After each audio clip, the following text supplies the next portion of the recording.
Pronto. Boa noite, gente. Meu nome é Ana Carolina e eu vou falar sobre a doença do trato urinário inferior dos felinos. Bom, o que é? São manifestações clínicas de caráter urinário. Elas envolvem vários distúrbios semelhantes observados no momento da micção. É um processo inflamatório idiopático, né? Ou seja, ele não possui uma causa específica, e isso acaba dificultando indicar precisamente a sua etiologia, que é multifatorial e muito complexa. E ela envolve vários fatores predisponentes. Ela pode ser resposta inespecífica de injúrias das vias urinárias, podendo possuir como causas infecções bacterianas, fúngicas, parasitárias, anomalias anatômicas, urólitos, tampões uretais e tumores, entre outras causas.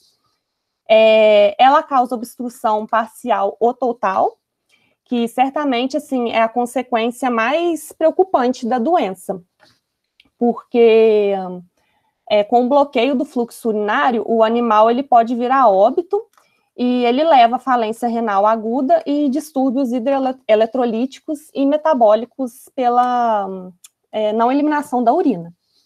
Aí ela pode levar também a uretropatias e vesiculopatias. Aí fatores predisponentes. A gente tem a obesidade, né, que geralmente ela ocorre em felinos após a castração. Ela acaba gerando um sedentarismo que leva o animal a ter pouca ingestão de água. Aí, no caso, os felinos, eles têm a urina mais concentrada, e o fato de não ingerirem tanta água acaba reduzindo o número de micções, o que predispõe à formação de sedimentos no trato urinário. Outro fator também é o estresse, e os felinos mais acometidos são do gênero masculino.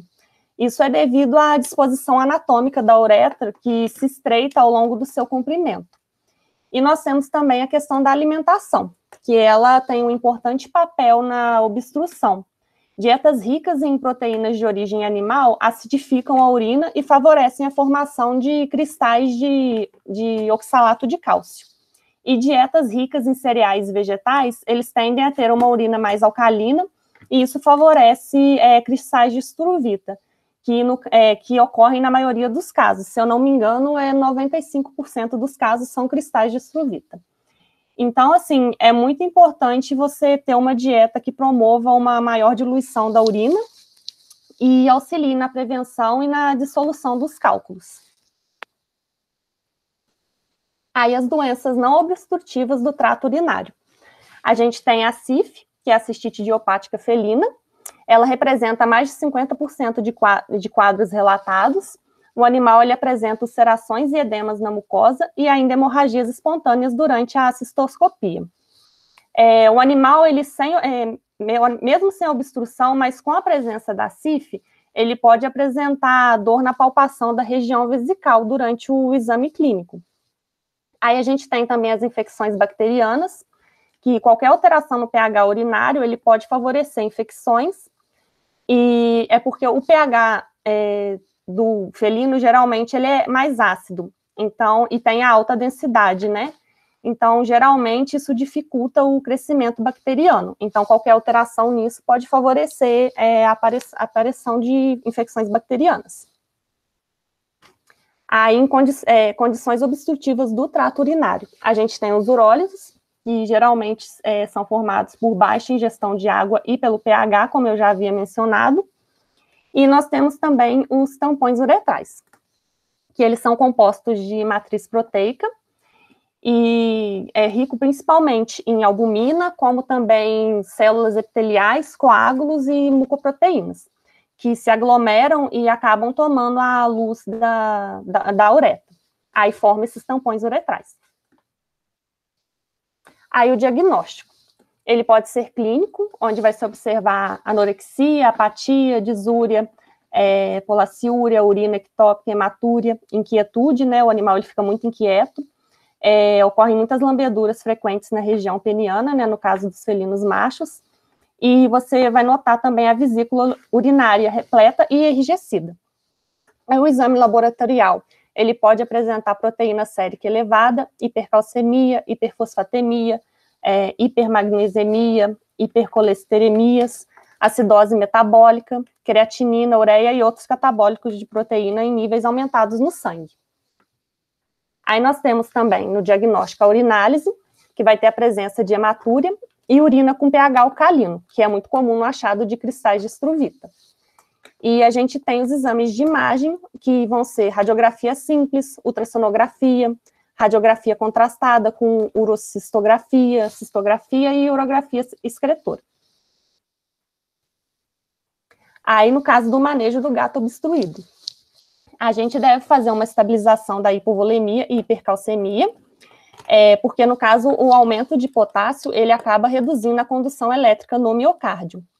Então, animais com nível sérico de potássio menor que 6 miliequivalente por litro, você entra com fluidoterapia de cloreto de sódio a 0,9%, níveis séricos de potássio entre 6 e 8 miliequivalentes por litro vai ser acrescentado ao tratamento, né, além da fluidoterapia, vai acrescentar a dextrose, né, que é a glicose 50%, e a insulina, que tem o intuito de estimular a liberação endógena de insulina, promovendo a translocação de glicose do meio extracelular para o interior das células, realizando o transporte de potássio. E a gente tem o nível sérico de potássio ultrapassando 8 miliequivalentes por litro, que no caso são em casos muito graves. Aí você, além de tudo que eu falei, acrescenta ainda o gluconato de cálcio a 10%, podendo ainda administrar o bicarbonato de sódio intravenoso, que no caso isso auxilia a translocação de potássio do plasma para o fluido intracelular em troca de íons de hidrogênio. Aí, no caso ainda do manejo do gato obstruído, pode-se usar a cistocentese, que é realizada em animais com distensão vesical. Isso reduz a pressão no vesical, facilita a passagem do catéter uretral, melhora a filtração glomerular e permite a coleta de urina estéril, né, para o caso de você fazer exames laboratoriais. Aí, em relação à passagem e fixação da senda uretral. No caso, protocolos anestésicos, né, são usados para fazer imobilização e relaxamento uretral.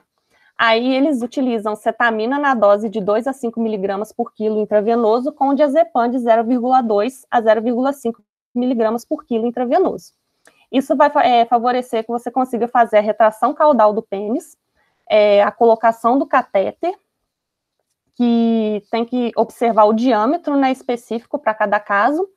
Aí você vai fazer um avanço lento pela uretra, evitando danos e lacerações.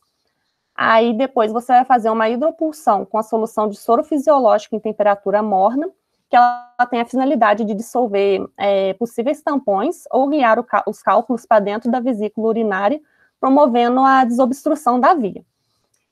Alguns autores, eles indicam enxaguar e drenar a solução fisiológica da bexiga, só que dessa vez com a solução fisiológica refrigerada, com a finalidade de remover detritos e impedir a obstrução e de obstruções recidivas. Aí o cuidados após a desobstrução uretral. Minimizar fatores de estresse, colocar mais fontes de água corrente, né, para estimular o animal a ingerir mais líquidos, aumentar o número de caixas de areia, para também estimular ele a ter mais micção, adaptações na dieta, né, como já mencionado, a dieta ela é muito importante, né, no caso dessa doença, para poder não alterar tanto o pH desse animal, maximizar o tempo de contato entre o tutor e o animal. Aí, no caso da desobstrução cirúrgica, o tratamento cirúrgico, ele é muito invasivo, possui riscos com o procedimento anestésico, a possibilidade de complicações cirúrgicas, a remoção incompleta dos urólitos e ele não exclui a ocorrência de recidivas. Então, assim, o tratamento cirúrgico, ele deve ser implementado quando há o esgotamento de todas as alternativas, né? Como eu já mencionei, né, você pode fazer dissolução farmacológica dos urólitos, tentar, né, hidropulsão, ou quando os cálculos forem grandes a ponto de obstruir totalmente a uretra. Aí, nesses casos, você usa a desobstrução cirúrgica. Aí aqui é uma tabelinha com as condições e enfermidades capazes de exigir a realização da uretrostomia em cães e gatos. Igual eu já mencionei, né? São os cálculos obstrutivos, né? O estreitamento uretal, que é idiopático, neoplasias, tem algumas aqui que são muito importantes, e traumas graves. Aí, como conclusão, né, a doença do trato urinário inferior dos felinos é uma síndrome que engloba diversas etiologias e pode se apresentar na forma obstrutiva e não obstrutiva. Ela é extremamente importante, extremamente importante que o médico veterinário saiba identificar clinicamente o quadro dessa doença, a fim de que as medidas emergenciais sejam tomadas o mais rápido possível, para o restabelecimento da homeostase e minimização de consequências na vida do animal. E minhas referências, e é isso aí. Obrigada.